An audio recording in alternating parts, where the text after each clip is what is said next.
Hey guys, it's Josie. Today we're going to be reading Cooper's Rainy Day by Melvina Young. Let's get started.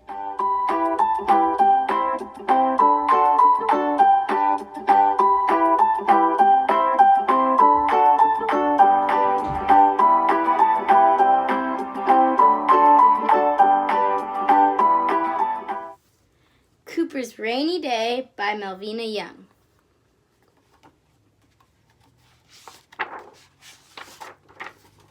Cooper was a little bear who loved sunny days. Playing outside was his very favorite thing. What Cooper did not like were rainy days. Other little bears liked to play in the rain and splashing in puddles, but Cooper did not want to do that.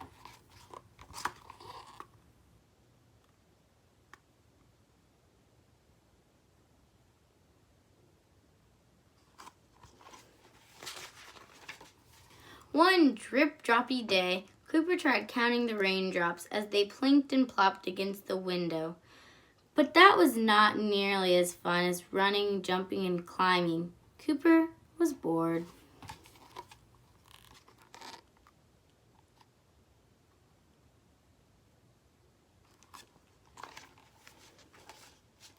There are lots of things to do, Cooper's mom said.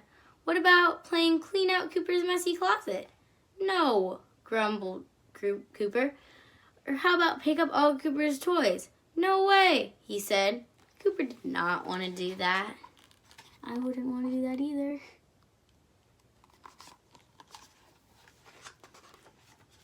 Why don't you go play with those old games in the attic? His mom asked. Cooper rolled his eyes, but went to the attic to go look around. He saw some old skates and a bunch of baby toys. Nothing worth playing with. But then he saw it, the old TV box. Cooper couldn't resist climbing inside. As he did, he heard a giant rumble of thunder, and suddenly...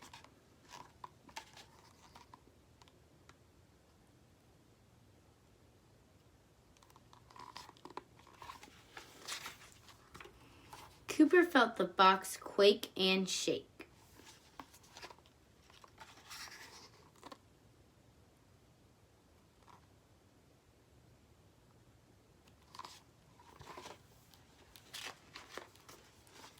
Zoom! Cooper flew through space. He raced past the moon. It glowed yellow and looked like yummy cheese.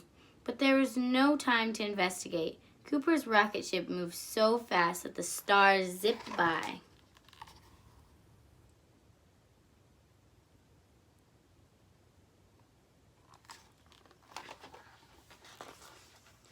Cooper flew farther and farther into outer space. He went where no Astro Bear had ever been before. Cooper wondered if anyone lived way out here. Just then an alien flew by in a UFO. The alien and Cooper looked at each other in surprise. Then they smiled and waved. Traveling through the universe was a lot of fun, but Cooper had other places to be.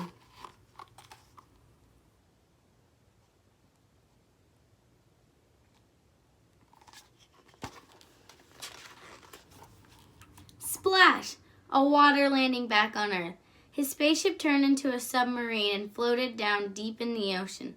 Everything was going along swimmingly until a grumpy giant octopus tried to grab the sub.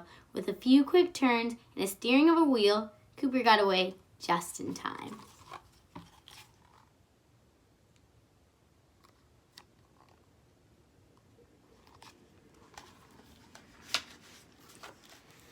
The water got bluer and bluer until it was almost black.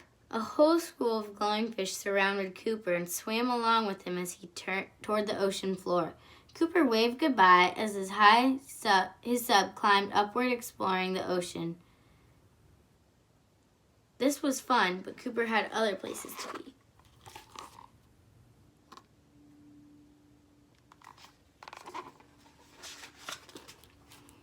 Bump!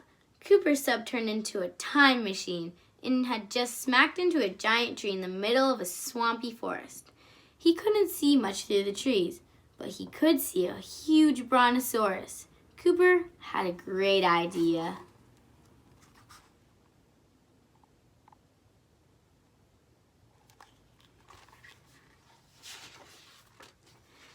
Cooper tapped the huge dinosaur's toe and waved with a leafy grin. The brontosaurus lowered his head, and the little bear climbed up. High into the sky rose Cooper. He could see everything from up there. Cooper felt like the king of the world.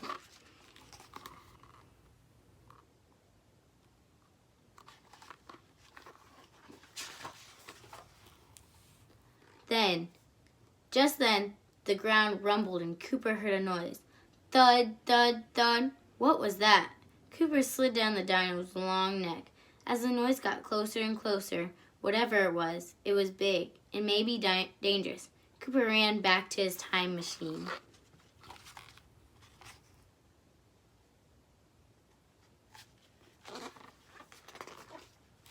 Thud, thud, thud. Cooper gulped. It must be a Tyrannosaurus Rex. Cooper sure hoped the T-Rex wasn't in the mood for bear sandwich. Having lunch with a dinosaur? Cooper did not want to do that.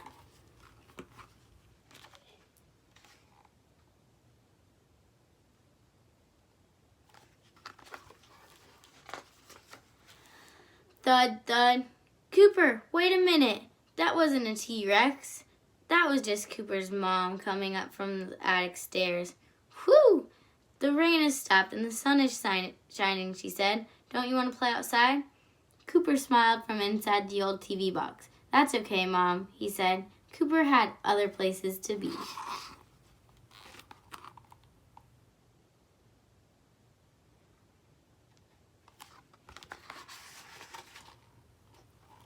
The end. I hope you liked the book. Thanks for watching. Bye!